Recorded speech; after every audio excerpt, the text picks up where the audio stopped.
ప్రతిపక్షంలోకి 18 నెలల కిందట వచ్చారు. అసలు ఓడిపోతాం అనుకున్నారా? ఓడిపోవడానికి కారణం ఏంటి? రోజా ఖచ్చితంగా ఓడిపోతానని నేను ఎప్పుడూ అనుకోలేదు. ఎందుకంటే మీరు ఒక్కసారి రాష్ట్రంలో జగన్మోహన్ రెడ్డి గారు సీఎం అయిన తర్వాత అంతకు ముందున్న సీఎంలు చేసిన అభివృద్ధి వెల్ఫేర్ చూడండి.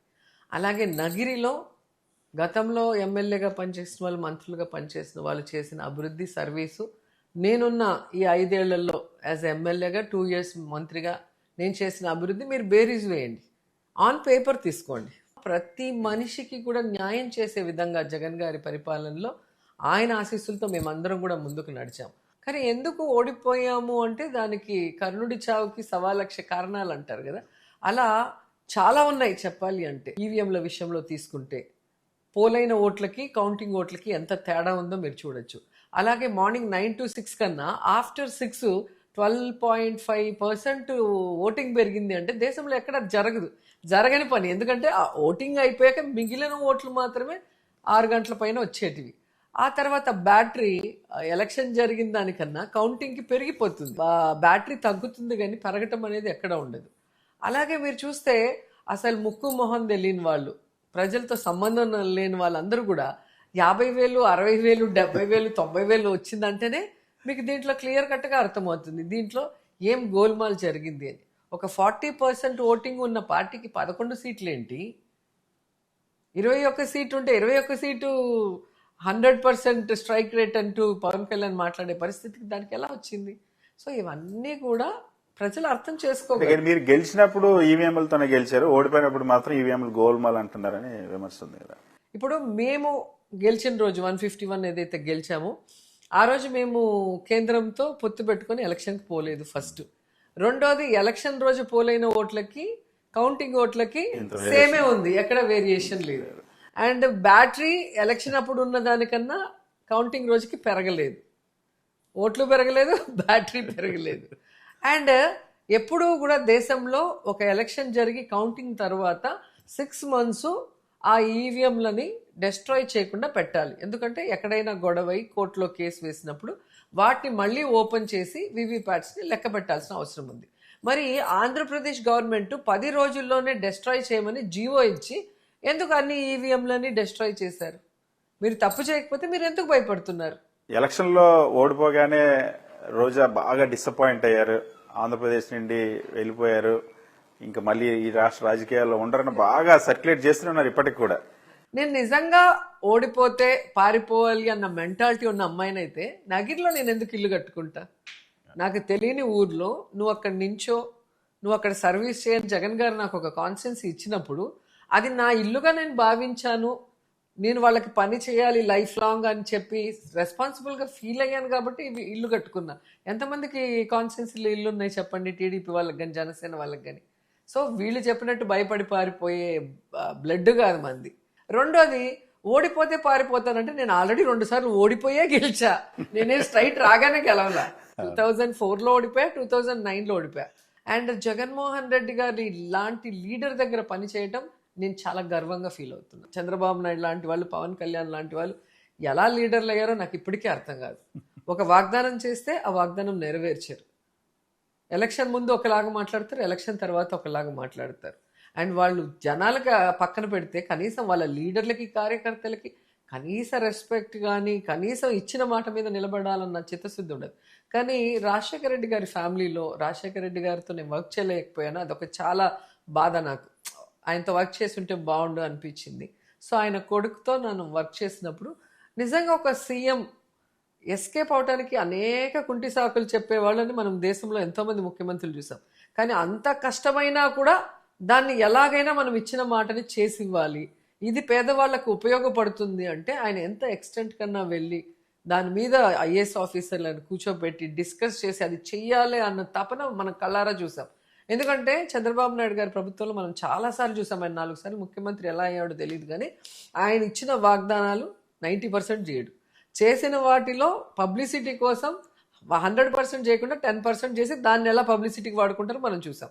కానీ జగన్ సారు పార్టీ కానీ కులం కానీ మతం చూడకుండా పేదవాడు అన్నవాడు అర్హత ఉంటే అందరికీ ఇవ్వాలి అన్న తపనతో ఎలా వాలంటరీ వ్యవస్థ, సచివాలయం వ్యవస్థ తెచ్చి ఇంటింటికి ఇచ్చడం మనం చూసాం.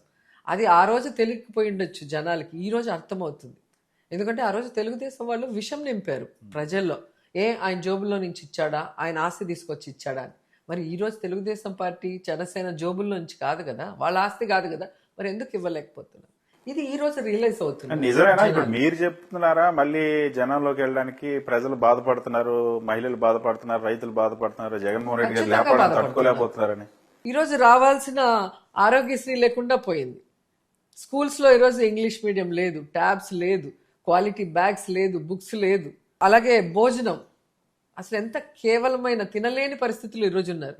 మన గవర్నమెంట్లో టీచర్స్ కూడా తినే పరిస్థితి, అంత క్వాలిటీగా మనం ఇచ్చాం. ఈరోజు నిరుద్యోగులకు మీరు చూస్తే నిరుద్యోగ భృతి ఇస్తా లేకపోతే ఉద్యోగం ఇస్తా అన్నారు, రెండు లేదు. అమ్మఒడి ఇద్దరుంటే 30,000, ముగ్గురుంటే 45,000 అన్నావు.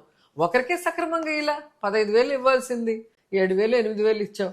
80 లక్షల మందికి పైగా ఇవ్వాలి, 50 లక్షలు ఇచ్చి 30 లక్షలు కొట్టేశావు. మరి ఏంది ఇది? సున్నా వడ్డీ రుణాలు లేదు, ఆరోగ్యశ్రీ లేదు.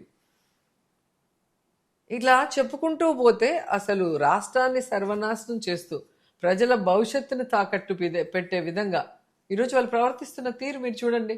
మెడికల్ కాలేజీలు ఎవరైనా ప్రభుత్వం కట్టాలనుకుంటారు, వాటిని కూడా ప్రైవేట్ వాళ్ళకి ఇచ్చేయాలి అనుకున్నారు. రోడ్లు ఇచ్చేస్తారు, మున్సిపాలిటీలు ఇచ్చేస్తారు, అన్ని ప్రైవేట్ వాళ్ళకి ఇచ్చేసి ఏం చేద్దామని ఓ పక్క అప్పులు తీసుకొని వస్తున్నారు. ఆ తెచ్చిన డబ్బు ఏం చేస్తున్నారు ఎవరికీ తెలియదు. వెల్ఫేర్ లేదు, డెవలప్మెంట్ లేదు. ఇప్పుడు ఆర్టీ యాక్ట్ కింద మేము రోడ్స్ పెడితే వీళ్ళు అధికారంలో వచ్చిన తర్వాత ఒక్క రోడ్ రిపేర్ చేయలేదు, ఒక్క రోడ్డు కూడా వేయలేదు అనేది మా నగిరిలో ఆర్టీ యాక్ట్ కింద మేము తీసుకున్నాం, మీకు చూపిస్తాను. మరి ఆ విధంగా ఉంది. ప్రజలు ఎప్పుడో తెలుసుకున్నారు చంద్రబాబు నాయుడిని, పవన్ కళ్యాణ్ని నమ్మటం తప్పు. వాళ్ళు ప్రతిసారి మోసం చేస్తున్నా మళ్ళీ మనం నమ్మటం మన తప్పే. కాబట్టి ఇంకా భవిష్యత్తులో వాళ్ళని నమ్మకూడదు, జగన్మోహన్ రెడ్డి గారు లాంటి మంచి వ్యక్తితోనే మనం ఉండాలి అనేది వాళ్ళు తెలుసుకున్నారు. కాబట్టి ఈరోజు ప్రతి ఒక్కరు రోడ్డు మీదకి వచ్చి కూటమి ప్రభుత్వం మీద వాళ్ళకి ఎంత కోపం ఉంది, ఎంత అసహ్యం ఉందో చూపిస్తున్నారు కదా. మళ్ళీ ఈ మధ్య మీరు టీవీ షోస్ చేస్తా ఉన్నారు, మూవీస్ లో నటిస్తా ఉన్నారు. రోజా పాలిటిక్స్ నుండి క్విట్ అయిపోతా ఉన్నారు, రాజకీయాలు వదిలేపోతున్నారు. అందుకే షూటింగ్స్ మెల్లగా కాన్సన్ట్రేట్ చేసుకుంటారని ఇది ఒక క్యాంపెయిన్ కూడా నడుస్తుంది. చెప్తున్నాను కదా, రోజా ఏది చేసినా సెన్సేషనే.